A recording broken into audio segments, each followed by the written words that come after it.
దురదృష్టం ఏంటంటే ఈరోజు రాష్ట్రంలో నేరస్తులు రాజకీయ ముసుగులో మాట్లాడుతున్నారు. ఆ ముసుగు తొలగిస్తా. ఒకవేళ మీరు ముసుగేసుకొని వచ్చినా నేరస్తుల్ని నేరస్తులుగానే పరిగణిస్తాం తప్ప నేరస్తులు ముసుగేసుకొని వస్తే భయపడే సమస్య ఉండదు. ఆ విషయం మీరు గుర్తుపెట్టుకోవాలని హెచ్చరిస్తున్నా. కనీసం సిగ్గుపడకుండా 3 బోట్లు వదిలిపెట్టి క్షమాపణ చెప్పాలి రాష్ట్ర ప్రజలకి.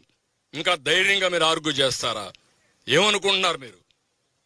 ఒకవేళ మీకు తెలియదనుకున్నా తప్పు తప్పే. తప్పు చేసిన వాడు ఎవడైనా సరే శిక్ష తీసుకోవాల్సిందే.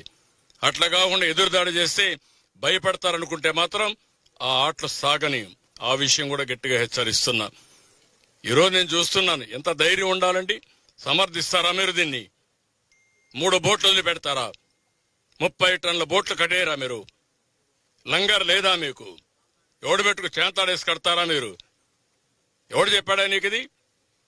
మీరు మనుషులా? మీరు కృష్ణా నదిది కిందన ప్రకాశం బ్యారేజ్ ఉంది, పైన 30 టన్నుల బోట్ని మొన్నటి వరకు ఇసుక దోపిడీ చేయడానికి వాడిన బోట్ని వదిలిపెడతారా?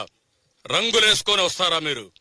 అంటే రంగులేసుకొని వస్తే, రాజకీయ ముసుగేసుకొని వస్తే మేము భయపడిపోవాలనా?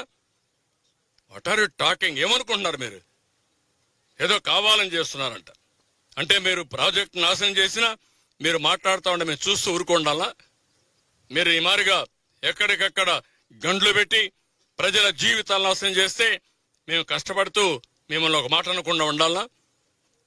ఏమనుకుంటున్నారు?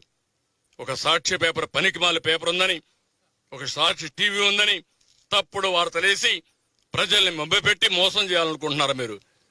ఆ ఆటలు సాగు. ఆ విషయం గుర్తుపెట్టుకోండి. నేరస్తులను నేరస్తులుగానే ట్రీట్ చేస్తాం, తప్పును తప్పుగానే ట్రీట్ చేస్తాం. తప్పును ఎవడు చేసినా వదిలిపెట్టే సమస్య ఉండదు. ఆ విషయం గుర్తుపెట్టుకోవాల్సి హెచ్చరిస్తున్నా. ఇది ప్రజా ప్రభుత్వం, ప్రజల కోసం పనిచేసే ప్రభుత్వం. నేను ఒకటే చెప్తున్నా, ఎప్పుడైనా సరే ప్రజా ప్రభుత్వంలో ప్రజలకు మోసం చేసి ద్రోహం చేసే వాళ్ళు మాత్రం హెచ్చరిస్తున్నా, అది మంచి పద్ధతి కాదని కూడా కోరుతున్నా. మీరు చేసే దుర్మార్గమైన కార్యక్రమానికి ఇన్ని వేల మంది సఫర్ కావాలి, ఇంతమంది మేమందరూ సేవలు చేయాలనా? మీరు ఇంకా దాడులు చేస్తారా? మీరు ఏమనుకుంటున్నారు మీరు? కాబట్టి ఆటలు వదిలిపెట్టండి, విన్యాసాలు వదిలిపెట్టండి. మీరు రాజకీయ ముసుగులో నేరస్తులు మాని మెయిన్ స్ట్రీమ్కి రండి. రాజకీయాల్లో మెయిన్ స్ట్రీమ్కి రండి. కరుడు గట్టిన నేరస్తులు ఎవరు కూడా మీ పార్టీలో కానీ ఎక్కడున్నా ఎవరిని వదిలిపెట్టం. పార్టీ ముసుగేసుకున్నంత మాత్రం భయపడే సమస్య లేదు.